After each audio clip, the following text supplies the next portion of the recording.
man talk say knowledge is power. That na to say if you sabi, you go get plenty power. That now why Health Corner dey here to give you all the better information, make you for sabi on top the casualness of your body. We don't dey yarn you since Monday about breast cancer. Even yesterday we've been telling you, say this breast cancer, they no get the main cause, but to get what they call risk factors. Not that the thing where you go get for body, we go make you know, say, you fit get this breast cancer.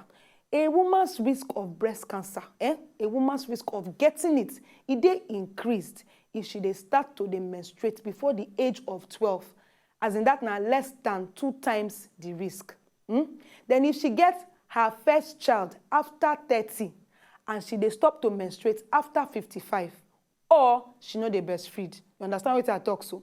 Current information about the effects of these birth control pills and breast cancer risk, they don't mix them. Some studies then find say hormones inside birth control pills, that now the pills where people they take to do contraception, they know they increase breast cancer risk or protect against breast cancer, like some people talk. However, other studies don't suggest say the risk of breast cancer they increased in women who they take these birth control pills recently, regardless of how long she they take them. Then some other people talk say if they use hormone replacement therapy plus estrogen and progesterone, this one now other hormones where they inside body, this one they increase the risk of developing breast cancer. So in case you dey old and you feel say your hormones they deplete, you can't go meet doctor, they give you extra hormone to put for your body, no say it they increase your risk for breast cancer. They don't also show say after 7-year follow-up, say the use of estrogens alone no they increase or decrease the risk of breast cancer development.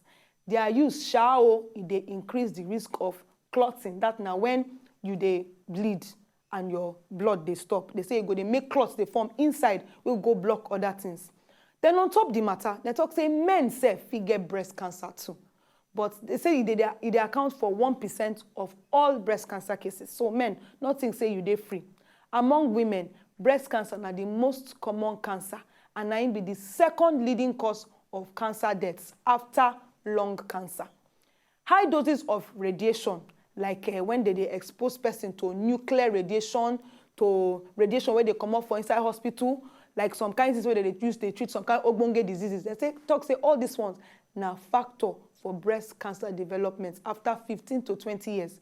So if you dey too expose yourself to different tests, them, it's not good. Mammography, that na the test where they use to check whether person gets breast cancer.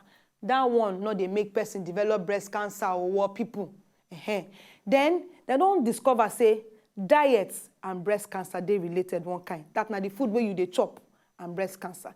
They say obesity na major risk factor, especially for women who don't reach menopause. That na women who don't stop to they menstruate, because obesity they scatter.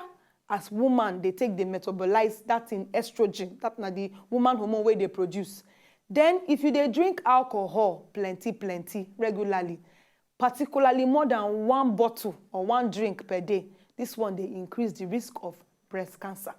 Then they don't do plenty research, and many studies don't show say women where their diet they very high in fat, whether not from red meat or from high fat dairy products.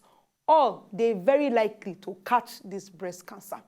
Sabi people said don't also suspect say if a woman lower her daily calories of fat to less than 20 to 30%, say her diet may help to protect her from developing this breast cancer. From here now, I won't begin enter the different stages of breast cancer. But if you want to hear this one, you go wait. Now tomorrow I go send you the matter finish. My name is Dr. Adora, and good morning, Naija Show.